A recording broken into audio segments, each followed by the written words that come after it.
Urban Outdoor Adventures, teaching anglers and outdoor enthusiasts when, where, and how.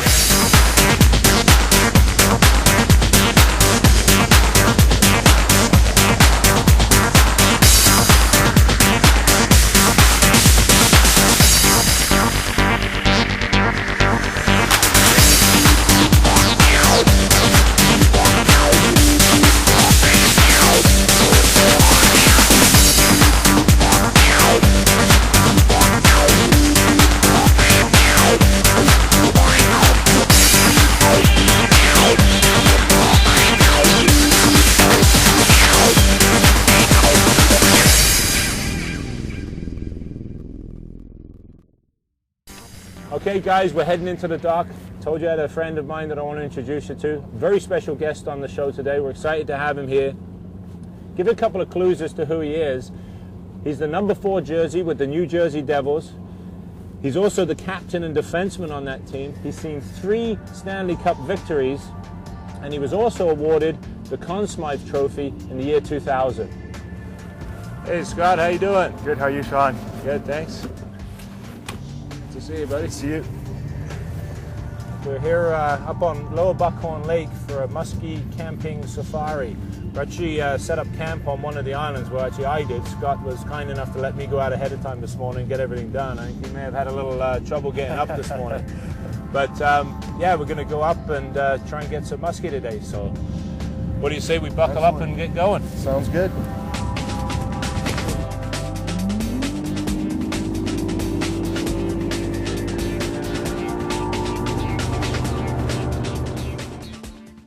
This week on Urban Outdoor Adventures, Shaun and Scott are camping on Lower Buckhorn Lake in the Kawartha chain of lakes, pursuing active summer muskie.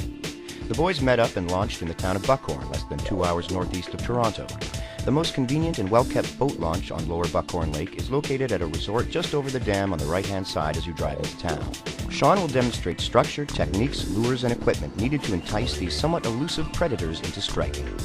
Lower Buckhorn Lake is a beautiful summer destination and is close enough to urban centers that you can go fishing or exploring for the weekend or day trip. Other fish species available on Lower Buckhorn Lake besides the abundant muskie are smallmouth and largemouth bass, walleye, perch, carp, bluegills, and crappie. The lake is scattered with secluded bays and pristine islands just waiting to be discovered. These islands offer some great camping spots for less expensive or simply solitary weekend adventures. A unique characteristic of the Kawartha chain of lakes is that there are no pike, although similar to pike, muskie are a very different and unique species.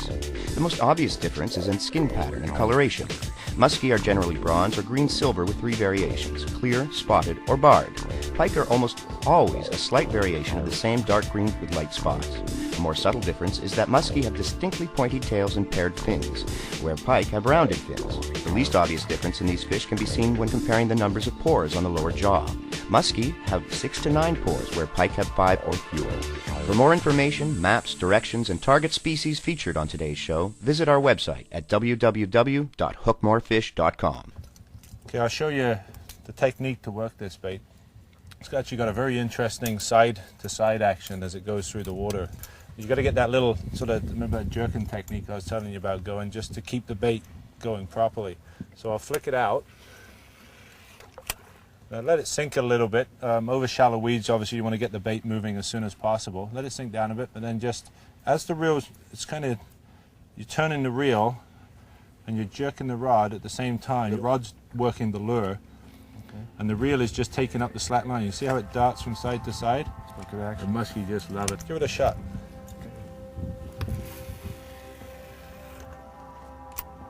Okay, so rod tip down and twitch. And just, yeah, that's it. A little harder, like little harder twitches, and it gets it.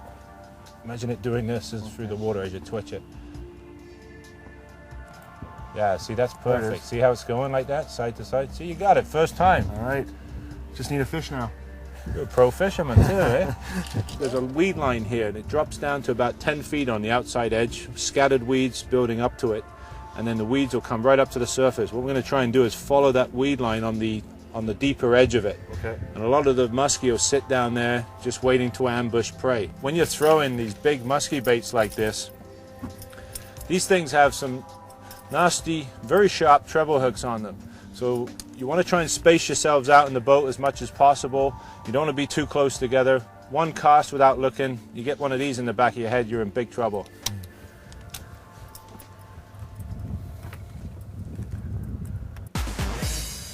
What we're doing here is we've stopped, basically. I've stopped the boat from moving with the trolling motor. We've got a sunken island here. We've got huge boulders off to the left-hand side. We've got an island with a deep drop-off. We've got weeds all in the middle here. A point coming off the island. All of this structure is adjacent to this deep channel here. So keep your eyes peeled. If you start seeing structure like we've seen here, take your foot off the motor, stop, and fan cast it meticulously. Cast every 4 or 5 feet if you have to. Just cut it up like you're slicing up a pie. Oh, Oh, that's a that's nice a one, nice, Scott. nice You see deep that fish. thing slamming that bucktail there? That's awesome. Holy moly. Okay, come around. Yep. Awesome. Oh, that was a nice fish. Excellent. Oh, look at the size of this guy. All right, He's right. nice and- Hey. He's nice and fat. Yeah, he just came up and inhaled that thing. Try to stay away here. That's okay, I will go around you, that's all right. Okay, Oh. you know what I'm going to get? Oh, yeah, heavy. look at the size of that thing. That's a nice weight Okay, to you him. might want to back. Yeah. Let me get the cradle ready. Yes, please, if you wouldn't mind, Scott, that'd be great. That's what we came up here for. Oh yeah. Look at that guy. Oh, he's rolling the line. Oh, I know. Okay, I'm gonna. He's not ready yet. Oh yeah. Free spool, yeah. Wow. See how when he got close like that, I hit the free spool button because relying on the drag when he's that close to the boat can often they'll snap the line because they just pull so quickly. This is a beautiful fish. Okay, I think he's ready. Come on. I'll yeah. Well, let's go up the front here. No, he's not ready yet. Testing us. What I'll do, Scott, is I'll go up the front here. If you come in here, Yep. and stick one end in, and I'll basically, what I'm like going to do this? is swim him right into the crater. So if you can lean right over the Right side, now? Yep.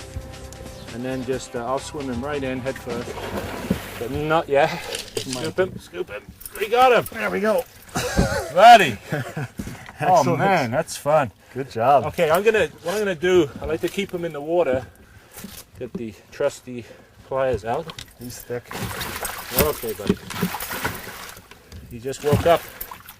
43 inches. Yeah. Perfect. That's nice. 43-inch fish, guys. Make sure that you put your hand under the belly. Cradle the, if you can just Give pull it a that. net. Yeah, thanks, Scott. Give me the hard job, eh? Yeah, Tie his exactly. teeth. There we go. And support the body weight, guys.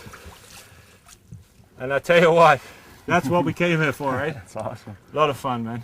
Let's get this guy back in the water and go get another one. Good job. All right, I'm out of breath, man. I don't know Good way to about start you. the day. Perfect. He's thick, eh? Yeah. And he's deep right back. Yeah. See what, I love that. Look at wow. that. That was awesome. I tell you what, it's so nice to see these guys go back. It's a Wow. healthy looking fish. It is. Look how thick it is. Look at this. Beautiful. Told you we were going to get one, right? Oh, yeah, Yeah, we got one. Real nice exactly. one. Real nice one. That's a It was, beautiful fish. I think he's almost ready to go. There he goes. Beautiful. There he goes. Look at that. Head down to those weeds again. Your company's Angler's View. Shaun's 43-inch muskie came out of scattered weeds in 8 feet of water on the outside edge of a large weed flat. The area was adjacent to a deep channel and several small islands with scattered boulders around them. Shaun and Scott observed schools of baitfish as they made their way up onto the outside edge of the flat. This is generally a good sign, as perch, bass, and bluegills will usually be nearby feeding on the baitfish. Muskie will ambush these smaller predators as they feed unsuspectingly on the smaller fry. This particular fish aggressively hit a fire tiger bucktail about 12 feet from the boat. The lure was retrieved just under the surface at high speed over the tops of the weeds. Hits this close to the boat can easily be missed if you do not have razor-sharp hooks. Shaun never leaves the dock without having a good hook file on his boat. Touch up your hooks throughout the day. Hitting weeds, wood, and rock while retrieving your bait will dull your hooks very quickly. Weather conditions consisted of a mixture of sun and cloud with air temperatures ranging from 20 degrees Celsius in the morning to 25 degrees Celsius by midday. Water temperature was 71 degrees Fahrenheit and visibility and water clarity were good. Most of the fish were produced midday in full sun conditions. However, the muskie were relatively inactive and the pattern was difficult to find as there were very few follows. On days like this, it is very important to remain persistent and keep your baits in the water as you explore all the various structure of a given lake. Shaun and Scott are firm believers that you can't catch a fish if your bait is not in the water. Their tireless efforts paid off and produced muskie. For more tips, information, and video clips, visit our website at www.hookmorefish.com. Okay guys, I'm going to take you through some of the lures that we're using here today. We started off in the morning with this chug bug here, top water bait, very noisy, kicks up a lot of water. Surface bait, of course, fish can see the silhouette coming. Great bait early in the day and on overcast days like this. Second bait we've been using is this subsurface jerk bait. It has a great side to side gliding action. Muskie can't resist that, love it. Third bait we have here is the good old bucktail. Useful in any application, deep water, shallow water, great for ripping across the top of weeds. When you're fishing deeper edges where the muskie might be up feeding on walleye and sunfish and so on, get yourself a bit of a deep diving crankbait there. That'll allow you to fish down those rock drop-offs. You control these two. Add a little jerk action into your retrieve. Don't just reel it in, just make something erratic. So I think if you have pretty much the arsenal of baits that we have in your boat when you go out, you've got every type of structure covered on this lake. You're able to fish every type of situation that you might get yourselves into. Just going to touch on the equipment that we're using here, guys. You probably noticed these are fairly stiff rods. This one here is actually a medium heavy action musky rod, 7 foot in length. I like a bit of length, especially for throwing the bucktails. Gives you a bit of a whip in the rod. We're using 30-pound test monofilament. Good bait caster reel that holds plenty of line. You want to use this heavy equipment to allow you to get those fish out of any weeds that they might dive down into around structure, and also to allow you to get the fish to the boat a little quicker so you can get them back in the water faster.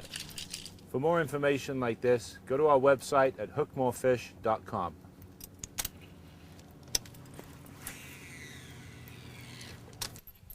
I'll show you how we put this tail on here, Scott.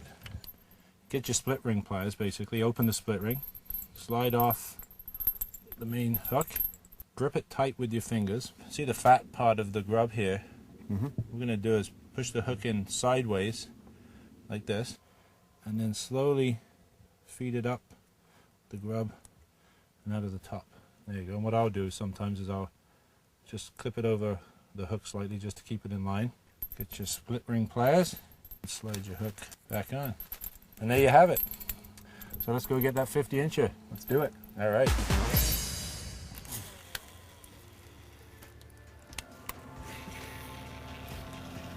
When they strike, do they like come out hard and take it, or do they sort of just grab it and turn yeah, their head? you'll know. Oh yeah. Yeah, you'll feel it. They'll generally hit it too when it's on the paws with a jerk bait like that. There we go.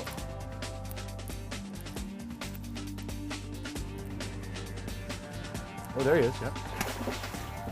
Whoa. Oh, he's a good free spool. Yeah, Yep. Let him go. Just let him run into the weed when he does that. Perfect. He's pretty well hooked, I think. Nice. He's not ready yet. He gave you a wash. Okay, let's see if we can get him in that crate.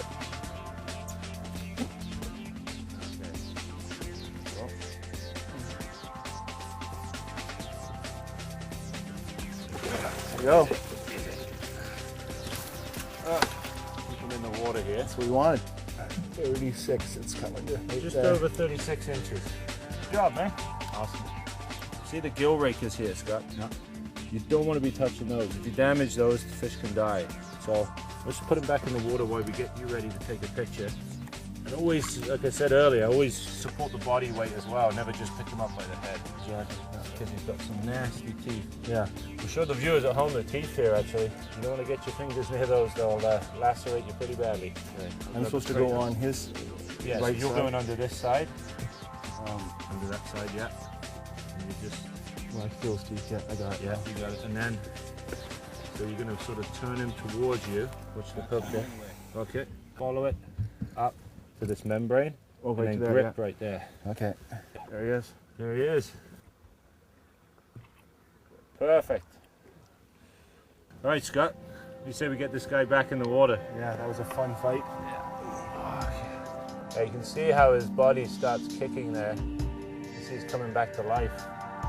He's pretty much ready. And, yeah, he's flexing. I can feel him. And there he goes.